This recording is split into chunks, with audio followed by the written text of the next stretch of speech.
Hi, it's me, Archinita Abby. Hindi ko nga alam kung anong nakain ng lalaking yan at magtatanim daw siya ng kamoteng kahoy dyan sa bakras. When kabsa, tagmula kanuso na kamoteng kahoy dita bakras. Napapaisip nga talaga ako kung bakit niya naisipang maglinis at magtanim daw ng kamoteng kahoy dyan. Eh hindi ko naman siya pinakain ng kifay kagabi, char. Ang dami na nga kasing kalat dyan sa baba at ang pangit tignan kaya pinapalinis ko na sa kanya. Tapos sinatanggal niya na nga rin pala yung natumbang kubo-kubo namin dyan nung umalis kami. Pero kopmet gaminin kin nabandogsan iso dayta inbati naka ay natumba gaya men. Nung tinanong ko nga kung bakit siya magtatanim ng kamoteng kahoy dyan, sabi niya para daw may pagkuhanan kami ng pwedeng gawing merienda. When girl, ado ti pakaaramidan na nga merienda day tabagas na. Tulad ng suman, bola-bola, tapos isasaw mo tiso kang adda pamintana ken adda ti pampautog na nga kuna ni Joren ay naggana sen. Tapos nung nasobra am di pampautog ay ket mabalin mo nga ayaban adya partner mo tama pang kay kwarto tapos mabalin kayo balibaliktad ijay, char. Paalala lang kabsat Numutog ka nga sa basabali ti ayabam, dapat di partner mo lang wen. Mabait nga ngayong araw yung asawa ko kaya susulitin ko na siyang ibaon-baon. Para naman may silbi yung hindi niya pagpasok sa trabaho niya ngayon. Mas marami nga kasi yung pagbubungang ako kaysa yung ibaon-baon ko siya. Kaya nung sinabi ko nga na maglinis siya dyan, pumunta naman agad siya.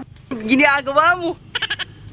Tatawanan ko nga sana siya dyan kasi naisip ko wag na lang. Madulas nga kasi talaga banda dyan kasi daluyan niya ng tubig. Bagak pa'y gayam nga agmula so na ti aba dita no maminsan tapno da pagalaan ti masida no awan ti masida. Para iwas gastos baga nern. Habang nagtatanim at naglilinis nga siya sa bakras ako naman ay naglilinis dito sa paraangan namin. Tapos pagkatapos ko nga magwalis dyan magliligpit na nga rin ako ng mga damit namin na nilabhan ko nung nakaraang taon pa, char. Sobrang hirap at nakakapagod nga maging taong bahay lalo na't may inaalagaan kang dalawang bata tapos ikaw pa lahat ang mag-aasikaso sa loob ng bahay. Sa pag-aalaga pa nga lang ng dalawang bata mahirap na lalo na pag makukulit sila. Tapos ikaw lang mag-isa ang gagawa lahat-lahat. Kaya kung isa ka ring ina at may inaasahang mag-aalaga sa mga anak mo dun pa nga lang napakaswerte mo na. Kaya please lang sa mga kapwa ko nanay dyan wag nyo kaming sinasabihan na losyang na kami. Dahil nga full-time mom kami. Kaya halos araw-araw nga hindi nga namin maasikaso yung sarili namin. Hankumit ibagbaga nga halos amin nga inakit mapang-uyaw. Pero karamihan kasi sa ating mga nanay sila pa yung nangda-down sa atin. Magpalit tayo ng sitwasyon, tignan ko kung hindi ka rin malosyang. Nung pagkatapos ko ngang magwalis sinilip ko na yung asawa kung ano nang ginagawa. Naitanim na nga pala niya yung mga kamoteng kahoy kaya yan nagpapagot na siya ng mga urmot ko